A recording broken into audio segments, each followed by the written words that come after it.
Broadcasting from the business capital of the world, this is the Podcast Business News Network. We're going to talk to a gentleman today who has an interesting career. He is a noted architect in the New York City metro area, but he's also had a career as a tennis pro back in the day. And we've centered on architecture before. We're going to center on his tennis career again today, talking about John Riggio back on the program. Hey, John, how you doing? Good. Hi, Steve. How are you? I'm good. Yeah, we've talked about a lot in terms of your tennis career in past episodes. And I know there's a lot of stuff on the internet, Wikipedia and all of that. What are your thoughts when people go to search for stuff? Yes. A lot of things that I was talking about are really from my firsthand knowledge from meeting people in person. But I noticed that if you go onto the internet encyclopedias, some information might not be true at all. And I noticed I was just referencing from the past some people and different things about their biography. And I just noticed that if I don't really verify it myself personally, I don't necessarily, I'm going to say what I read on the internet encyclopedia is really 100% the truth. So usually whatever I'm talking about is usually referenced just from my firsthand knowledge. I was using the encyclopedias on the internet to just refresh my memory, and I think a lot of it matches, but some things might not match, and or some things are left out, like things with people playing tennis and things like that. And I was just doing that just to verify what people were playing tennis and things like that. So really don't believe everything you read. Yes. Okay.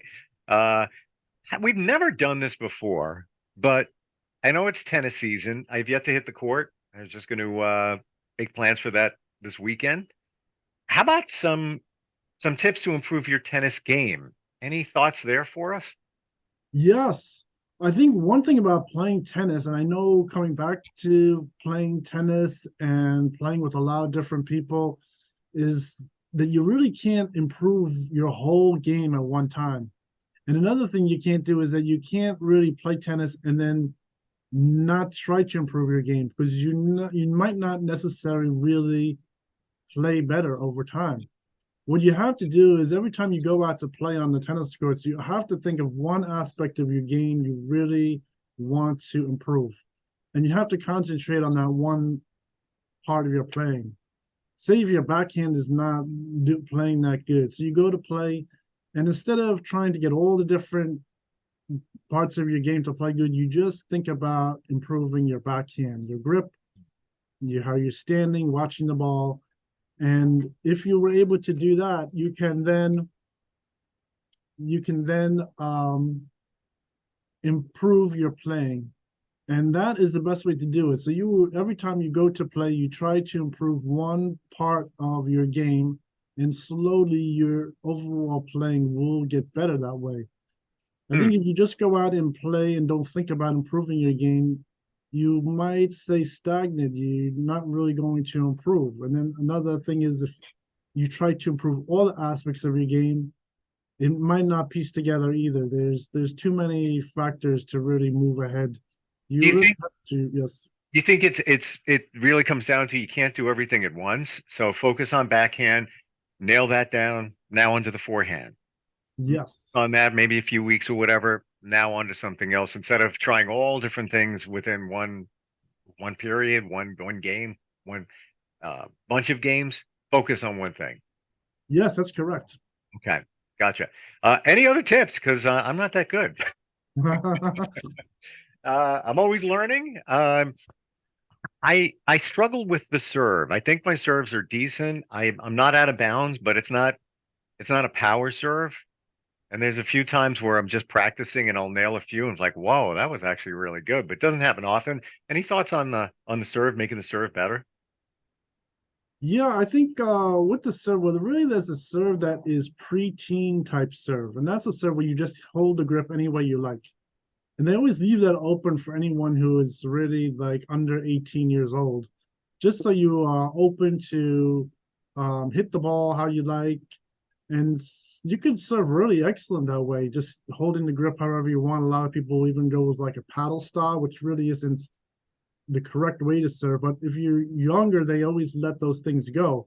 And Ah, there's like, and so slowly to improve your serve, the idea is really to gain your muscle strength in your arm and your wrist and your coordination. So it takes some time. And but I think so from there you can play better, and then you end up switching your grip to the continental grip for the serve. But I think overall, just to improve your serve, I think the number one thing is really to throw the ball above your head is really like the number one thing most people do, because most people they end up hitting the ball below where they're above below their head, and that gives them a serve that's more like a beginner serve. So I think one way to really start to get a better serve, a more advanced serve, is to throw the ball a little higher, hit the ball above your head, and that will start to give you a more advanced serve. And I think if you notice, you watch television and you see the pro players, you see they jump into the air. And that's really how you have to do it. As you throw the ball above your head, it goes higher, higher, higher until you reach up fully with your arm, and then you have to reach up so high you have to jump up just slightly, maybe an inch or two, and then to really hit the ball, and that will give you an excellent serve. is there, and we'll move from this point, but is there a lot of power that goes into a serve? Do you really have to be in good shape and really nail that ball?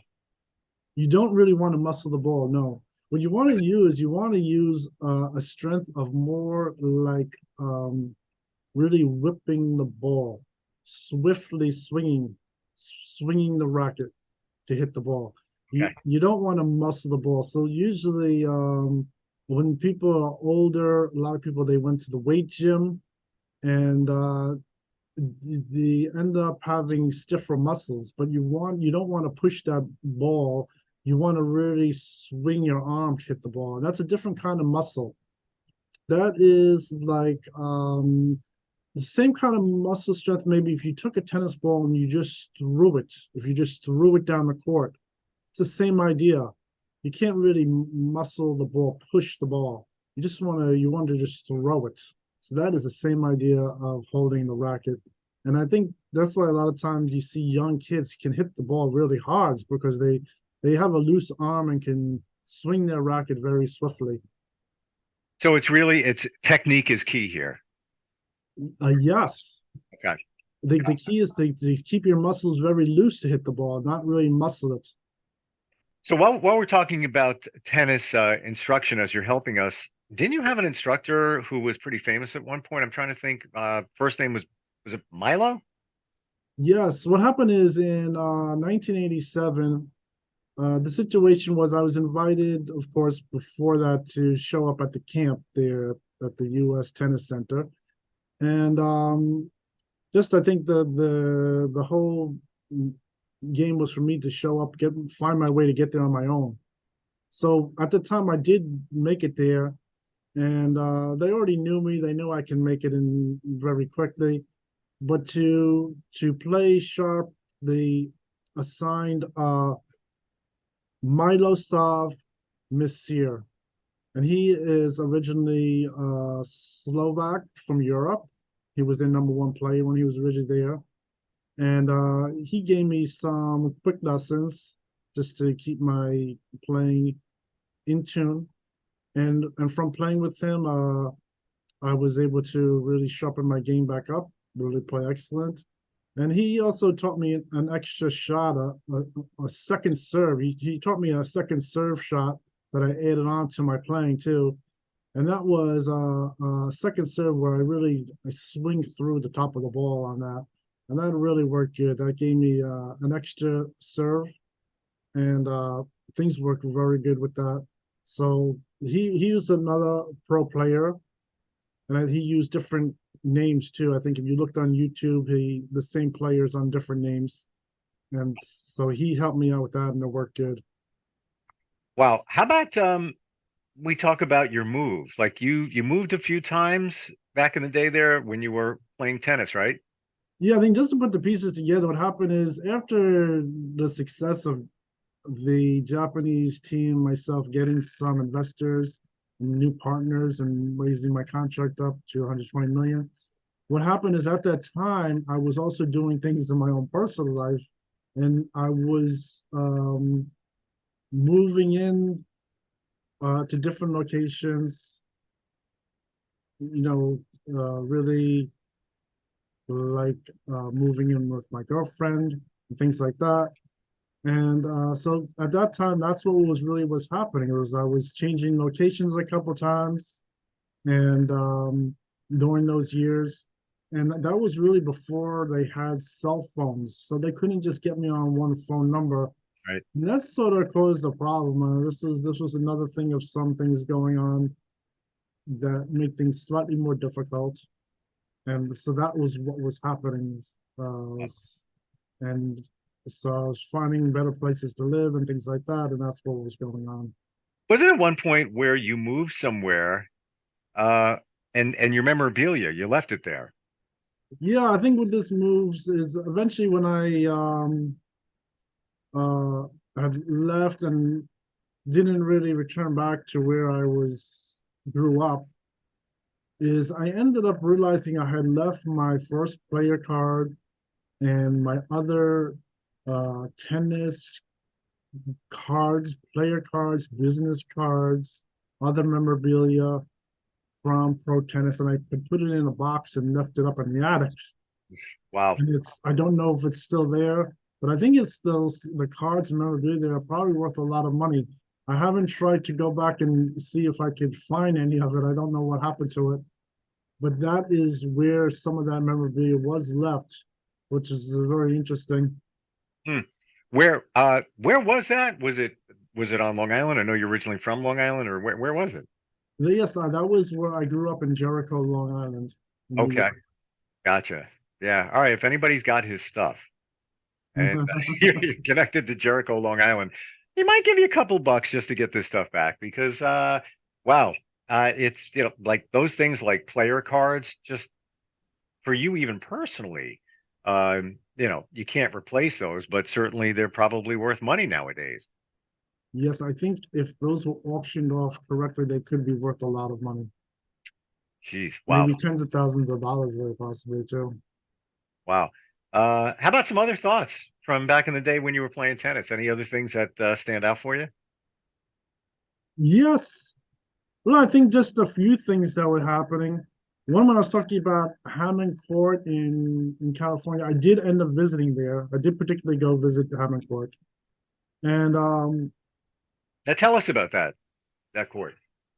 yeah, it's just a series of courts that's in Hollywood, California. And Okay. that goes back to when I was talking with James Spears and everything about the tennis courts. And that's one court that I could play at over there. So I did visit it there, and I saw it and where those things are located. And Yeah, I have to ask you, and you mentioned Jim Spears. We talking, you've mentioned before Britney Spears. Is that her yes, father? I'm trying to remember. yes, that's correct. Okay. Um, at that court, since it's in Hollywood, in that area, were there a lot of celebrities playing on those courts? Was that kind of a common thing there? I didn't really recognize, but I think yes, I'm sure a lot of celebrities do play there. Gotcha. Yeah, just kind of curious, people you run into. Um, would you say easier playing in the New York area or California, or does it make a difference? Or is there a difference? I think at the time it was much easier just to play in New York City because all the world players are still coming to the U.S. Tennis Center, Right. going to Forest Hills. There was still a lot of people and coming in to play in Manhattan at different locations. So I think New York City is still the central location, still easiest to play there. Hmm. And Uh, yeah, that being said, we talk about tennis courts. Um, you had told a story about them locking them down. yes, I Also, think it was a strange occurrence that started to happen, and I thought maybe that was because something funny was going on, like they saw the beast on the court or something. But for some reason in that chapter, they started to lock the courts, like college courts, school courts, public park courts. This was a trend, and I think this had to do with the new coding system they put on the courts. They assumed it was very expensive, and that they didn't want anyone to wear it out. Because I talked to one of the attendants, and they said that was the real issue, is they didn't want people going from different areas, using the courts, wearing them down. Hmm. And I think those new court systems, they turned out to be very uh, like resilient. They didn't wear down very easy. I think so. They weren't too certain what was going to happen with those type of surfaces, but they seem to have lasted a long time, and it took a lot of wear. I think the original asphalt court, I remember my sneakers used to melt right into the court. The new hard shell surface they put on now is very good. It lasts much longer. My sneakers have never melted in that type of court even one time. They're much more reliable, and they last very long. So I think this thing with the locking up the courts, even though it was a trend, I think their ideas that the courts were wearing out so fast, I don't think it was really the truth. In fact, I think those courts, they lasted a lot longer than the old asphalt courts. Because a lot of people, they started asphalting over their clay courts and then putting the lines on there, and the asphalt did not hold together very long. The new hard shell surface they put on there, sometimes they're in green or blue, Mhm. and they last much longer. So, but this thing with locking the courts did cause a problem, because when I went to any of the usual courts that I would play at, there were locks on the courts unless there was some kind of event going on that they would unlock the courts. This was a strange thing. I had no idea what was happening. It was very strange, and but I think that idea seems to have cleared up, because those court surfaces seems to have lasted a long time. So that is what was happening, and but I think as far as those number of years that they started to really lock the courts and watch them very closely, did cause a problem with just playing those extra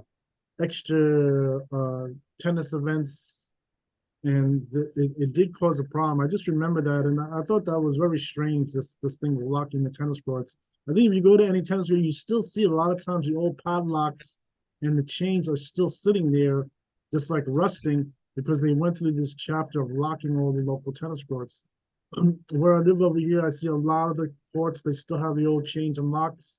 They don't use them anymore, but they're still there from this era of locking all the tennis courts. This was a strange thing that happened. So frustrating. When I've gone to local public courts and they're locked up, I think they're there for the community to use. What is the nowadays when you see like a court that's green? What is that surface? What are they putting down there? It is a special coating they have just for athletic tennis surface. It works really good. I see it's a coating they put over, and they put it over asphalt, and Oh, it's a hard shell surface. It works very good. It's a special coating. wow. I know you're probably not going to be able to answer this question, but I'm just throw it there based on the coding. How long do you think it lasts before it starts cracking or have issues? Any guess? I know this is just a guess. Just kind of curious based on what you've seen. Yeah, I noticed they really don't have to coat the courts too often. Maybe a minimum 10 years. Yeah. Okay. Yeah, I was kind of curious. I have some by me that aren't in great shape, so I'm hoping that they redo them. And I was just kind of curious if they do, how long that they would last for. So, other thoughts from going back in your tennis career? Any other Yes, things? I think one thing about the tennis playing that I always did, and my sponsors always agreed with, was not being too greedy.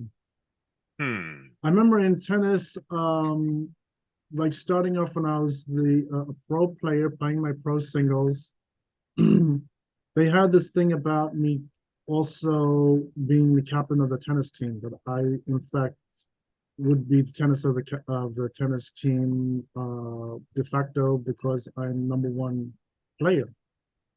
But since I was playing singles and didn't bother with things like mixed doubles or things like that, I really didn't want to be too greedy to take the title also.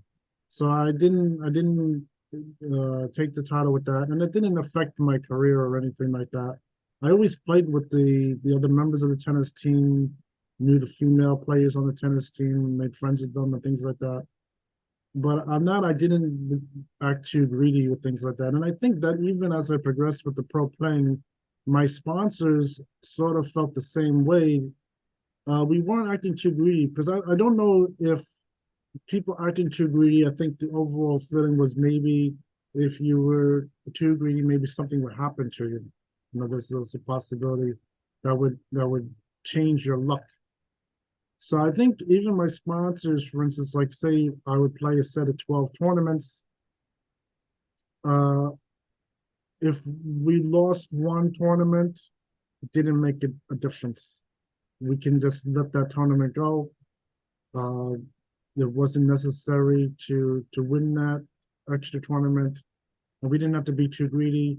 And And overall, when you say, I just want to, for all of us to better understand, when you say let that tournament go, how do you mean? How do you mean? How do you let it go? oh, well, I think Like you would lose that particular game or forfeit it? How do you mean? yeah, I think if we were playing a series of tournaments and we would lose one tournament, we wouldn't get angry about it.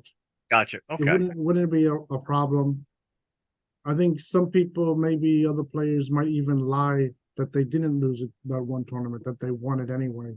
I mean, so instead of doing things like that, we never cheated like that. So we would say, okay, we lost that one tournament. It's okay. But say if we did a series of 12 tournaments, I would win maybe the other 11 tournaments, and that would give me the big win. But losing one tournament, we would admit to it. It wouldn't be a big deal. So that's really what was happening. I think I'm Gotcha. just remembering back. I remember some players didn't want to admit they'd lost the tournament. I once played this big match at Sutton Eats. I won the tournament, but my opponent had his friends there watching.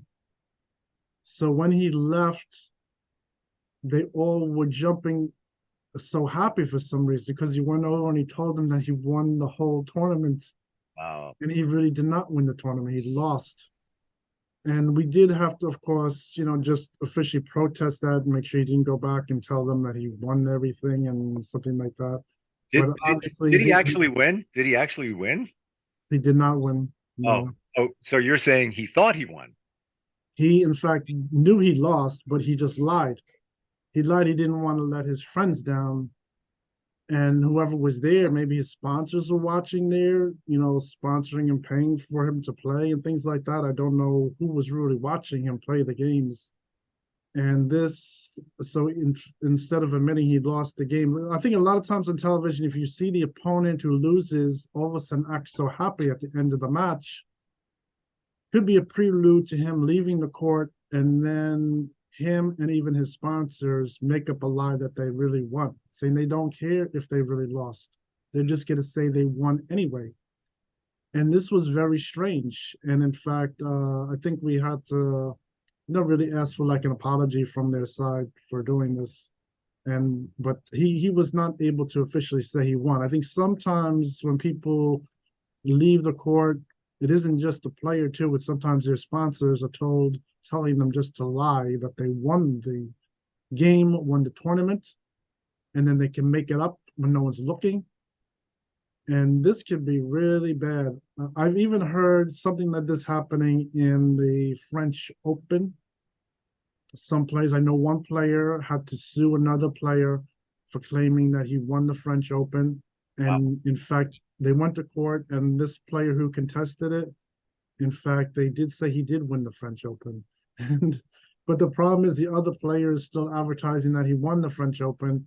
And I think they had to make it where the player that was claiming he won but really didn't, they had to say he really won on a lower track, like track 2. And the guy who won the French Open won on track 1. So he won the top track, and the other guy won the lower track, like a lower league. Right. within the ATP or the pro leagues, and that was how they settled it. So the guy who was the top winner was able to claim he won it, but the other guy, in fact, was able to say he was really a winner on a lower track. So he did get away with some things, but I think usually how the pro tour works is usually it has to also do with generating money. I mean, pro sports has to do with generating money, and generating money usually also has to do with it comes from winning matches, honestly, being the true number one player and winning those highest tournaments like the American Airlines Open, the Manhattan Open, London Queens, are some of the highest ones, Roland Garros.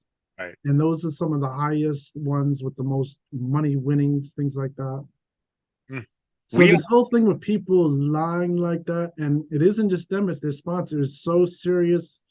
There's all kinds of behind the scene things, like it can go to lawsuits, it can go to where they get in big trouble, where they committed serious crimes. This well, is really serious. bad sportsmanship too. You know, when somebody says they won, they didn't, they're making up stories. Here, we're out of time.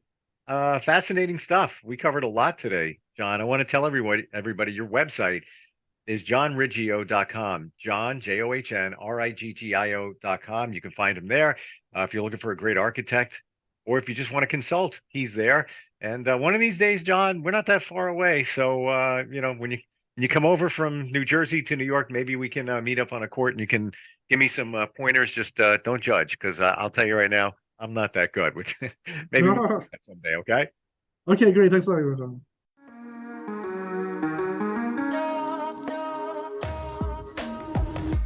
Broadcasting from the business capital of the world, this is the Podcast Business News Network.